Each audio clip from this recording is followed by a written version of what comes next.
America का अफगानिस्तान छोड़ने से इनकार वही हुआ जिसका डर था। मुजाहिदीन का सारा शक सही निकला। अमेरिकी फौज जो प्लानिंग कर रही थी सारी मंजरेआम पर आ गई। भारत, अमेरिका और अशरफ गनी का सारा गठजोड़ सामने आ गया। पाकिस्तान में खुफिया अड्डे बनाने का ख्वाब, कश्मीर में फौजें दाखिल करने का मंसूबाबंदी और अफगानिस्तान में पाकिस्तान पर सरहद पार से हमले, सब के सब घिनौने खेल सामने आ गए।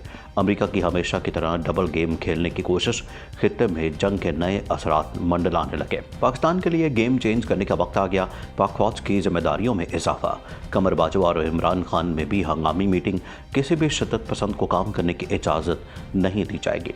जो बाइडन राह जाते मुसीबत गले डाल बैठा। वीडियो में आगे चलकर ये भी बताएंगे कि अफगानिस्तान के हवाले से अफगान मुजाहिदीन ने कौन सा अहम तरीन फैसला करके अशरफ गनी को अल्टीमेटम दे दिया है। इस टॉपिक का आगाज़ करने से पहले नए आने वाले दोस्तों से गुजारिश है कि हमारे चैनल को सब्सक्राइब कर लें। दोस्तों, अफगानिस्तान के स्ट्रेटेजिक महल वकूअ की वजह से ये मुल्क हमेशा से ही बैरूनी ताकतों और प्रॉक्सी जंगों का हदफ रहा। इस जंग के अंदरूनी पहलू की तरह बैरूनी पहलू भी अहम है। पड़ोसी ममालिक की जानिब की जाने वाली मुदाखलत मुकम्मल अमन की राह में रुकावट बन सकती है। ये मुल्क एक अरसे से खित्ते में मौजूद आपसी दुश्मनियों का मरकज़ रहा है। प्रॉक्सी जंगों ने मुल्क के इस्तेहकाम और रियासत के क़याम को शदीद नुकसान पहुँचाया है। ये मुल्क खित्ते और बैनुल-अक़वामी ताकतों के लिए जंग का मैदान बना रहा। सबसे ज़्यादा नतीजा खेज टकराव पाकिस्तान और भारत के दरमियान है और अफगानिस्तान उसकी कीमत अदा कर रहा है। ये तीनों ममालिक अदम एतमाद और मसाबकत के मुहलिक मुसल्लस में फंस गए हैं। इलाक़ाई ताकतों के दरमियान एक ऐसा मुआहदा जो अफगानिस्तान के अंदरूनी मामलात में अदम मुदाखलत की ज़मानत देता हो, जंग ज़दा मुल्क के लिए इंतहाई ज़रूरी है। पाकिस्तान पर भी दबाव होगा कि वो अपनी सरजमीन से मुजाहिदीन के मराकज़ और अफराद को हटाए। ये वाकई पाकिस्तान के लिए एक मुश्किल वक्त होगा। मुजवज़ा अमन मंसूबे से ये बात ज़ाहिर हो रही है कि अमेरिका अमन अमल को तेज़ तर करना चाहता है, ताहम अमन के हुसूल का रास्ता बेहद कठिन है। दोस्तों, अमेरिका की दोबारा अफगानिस्तान वापस आने की धमकी। अमेरिका के ख़ुसूसी नुमाइंदे खलीलजाद ने खबरदार किया कि अगर मुजाहिदीन ने अमन माहिदे की खिलाफ वर्जी की तो अमेरिकी फ़ौज अफगानिस्तान में दोबारा वापस आ जाएगी। अमेरिका के ख़ुसूसी नुमाइंदे ने मज़ीद कहा कि आलमी सतह पर जंग के खात्मे की काविशें और किसी भी मसले के फौजी हल को मुस्तरद करने पर इत्तफाक किया गया है, जैसे अफगानिस्तान में अमन की राह हमवार हुई है, जिसे किसी भी कीमत दोबारा सबटाज नहीं करने दिया जाएगा। ख्याल है कि ज़ल्म खलीलजाद ने हाल ही में उज़्बेकिस्तान, कतर, अफगानिस्तान और ताजिकिस्तान के दौरे से लौटे हैं और बर्लिन में इत्तेहादियों के अहम इजलास में शिरकत की थी, जिसका मकसद अमेरिकी फ़ौजियों के 11 सितंबर तक बाहिफाजत वापसी का इंतज़ाम करना था। दोस्तों, अफगानिस्तान के दारुल-हुकूमत काबुल में हुए एक बड़े बम धमाके में कम से कम 45 अफराद हलाक हो गए। हलाक शुदगान में से ज़्यादातर 9 उम्र तलबा थे। अफगान हुकूमत के तर्जुमान के मुताबिक दारुल-हुकूमत काबुल में होने वाला बम धमाका सैयद-उश-शुहदा स्कूल के नज़दीक हुआ। वज़ारत दाखिला के मुताबिक धमाके की जगह के करीब ही शिया मुसलमानों का अक्सरियती इलाका दश्त बरची है। अफगान शिया कम्युनिटी को माजी में भी दहशतगर्दाना कार्रवाइयों का सामना रहा। हलाकतों में इजाफे का इम्कान। काबुल में वज़ारत सेहत के हुकाम ने हलाकतों की तादाद पहले 25 और ज़ख्मियों की तादाद 52 बताई।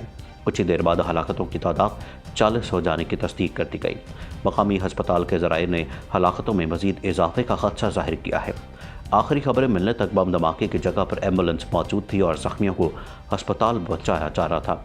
बम धमाके के इलाके को सिक्योरिटी एहलकारों ने घेर लिया है। तफ्तीशी अमल भी शुरू कर दिया गया है। इस बम धमाके के बाद मुश्तिल मुजाहिरीन की तरफ से रेस्क्यू वर्कर्स के ज़दोकोब किए जाने की इतलात भी मौसूल हुई हैं। हुकाम ने मुजाहिरीन से पुरअमन रहने और रेस्क्यू सरगर्मियों में ताउन की अपील की है। मकामी लोगों की एक बड़ी तादाद भी जाए बहुआ पर जमा है और उनकी वजह से इमदादी सरगर्मियों में रुकावट पैदा हो रही है। काबुल में वज़ारत सेहत के तर्जुमान गुलाम दस्तगीर ने लोगों से अपील की है कि वह धमाके की जगह वाले इलाके को खाली कर दें ताकि इमदादी कार्रवाइयाँ जारी रखी जा सके। अभी तक किसी भी ग्रुप ने इस धमाके की जिम्मेदारी कबूल नहीं की। मुजाहिदीन ने इन इम्कानात की तरदीद की है कि यह कार्रवाई उन्होंने की है, जिसके बाद माहिरीन की जानिब से यह शुबा ज़ाहिर किया जा रहा है कि ये हमले भारत ने करवाए हैं ताकि अमरीकी फ़ौज के इनखला को रोका जा सके और मुजाहिदीन के साथ अमरीका की जंग में नई शिद्दत आ सके। दोस्तों, जब से अमेरिका और मुजाहिदीन के दरमियान पाकिस्तान की सालिसी के बाद से मुज़ाकरात का आगाज़ हुआ है, तब से लेकर अब तक भारत ने इसमें कोई भी मस्बत पेशरफ्त नहीं दिखाई, बल्कि हमेशा इसको सबटाज करने की कोशिश की है। साथ ही मुजाहिदीन ने इस हलाकत खेज़ हमले की मजम्मत भी की है। کابل میں ہفتہ 8 مئی کو کیا جانے والا یہ حملہ ایک ایسے وقت پر کیا گیا ہے جب اس جنگ زدہ ملک میں امریکہ کے صرف 2500 سے 3000 تک فوجی یہاں رہ گئے ہیں۔ امریکی فوج کا انخلا جاری ہے۔ امریکہ اور اس کے اتحادی ممالک کے فوجی 11 ستمبر سے پہلے افغانستان سے واپس اپنے اپنے ملکوں کو روانہ ہو جائیں گے۔ ایک اعلیٰ امریکی فوجی اہلکار نے کہا کہ کابل حکومت کو ایک غیر یقینی مستقبل کا سامنا ہے۔ یہ امر اہم ہے کہ افغانستان کے وسیع تر علاقے پر مجاہدین عسکریت پسندوں کو کنٹرول حاصل ہے۔ دوستو، خیبر پختونخوا کے ضلع باجوڑ میں پاک افغان سرحد پر دہشت گردوں کی جانب سے سرحد کے اس پار سے فائرنگ کے نتیجے میں ایک پاکستانی فوجی زخمی ہو گیا۔ پاک فوج کے شعبہ تعلقات عامہ ISPR کے مطابق بین الاقوامی سرحد پر دہشت گردوں نے افغانستان کی طرف سے پاکستان میں ایک فوجی چوکی پر فائرنگ کی۔ ISPR نے بتایا کہ پاکستانی فوجیوں نے حملے کا فوری جواب دیا اور فائرنگ کے تبادلے میں ایک فوجی زخمی ہوا۔ ISPR نے اپنے بیان میں کہا کہ پاکستان مستقل طور پر افغانستان سے بارڈر مینجمنٹ کا انتظام مؤثر بنانے کی درخواست کرتا رہا ہے۔ انہوں نے مزید کہا کہ ہم دہشت گردوں کی جانب سے پاکستان کے خلاف افغان سرزمین کے استعمال کی شدید مذمت کرتے ہیں۔ یہ رواں ہفتے پیش آنے والا دوسرا واقعہ ہے۔ اس سے قبل بدھ کے روز بلوچستان کے علاقے یوب کے سیکٹر منساکئی میں گھات لگا کر بیٹھے ہوئے دہشت گردوں نے پاک افغان سرحد پر باڑ لگانے میں مصروف فرنٹیئر کور پر حملہ کر دیا تھا، جس کے نتیجے میں 4 جوان شہید اور 6 زخمی ہو گئے۔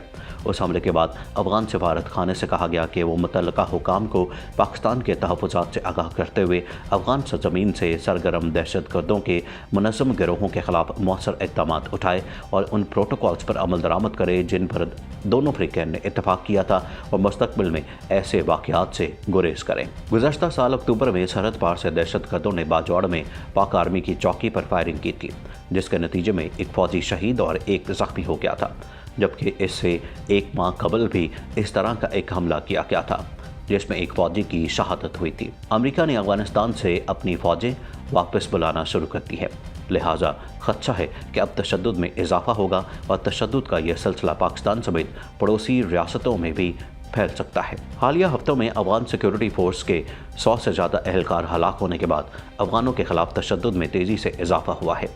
اس ماہ کے اوائل میں پاکستان نے امریکہ، چین اور روس کے ساتھ مل کر افغان حکومت اور طالبان پر زور دیا تھا کہ وہ اس بات کو یقینی بنائے کہ افغان سرزمین کسی اور ملک کی سلامتی کو نقصان پہنچانے کے لیے استعمال نہ ہو۔ فریقین نے واشنگٹن سے جاری مشترکہ بیان میں کہا تھا کہ ہم اسلامی جمہوریہ کی حکومت اور طالبان سمیت تمام افغانوں سے مطالبہ کرتے ہیں کہ وہ اس بات کو یقینی بنائے کہ دہشت گرد گروہ اور افراد کسی دوسرے ملک کی سلامتی کو نقصان پہنچانے کے لیے افغان سرزمین استعمال نہ کریں۔ ناظرین، مزید ایسی ویڈیوز دیکھنے کے لیے ہمارا YouTube چینل سبسکرائب کر لیں۔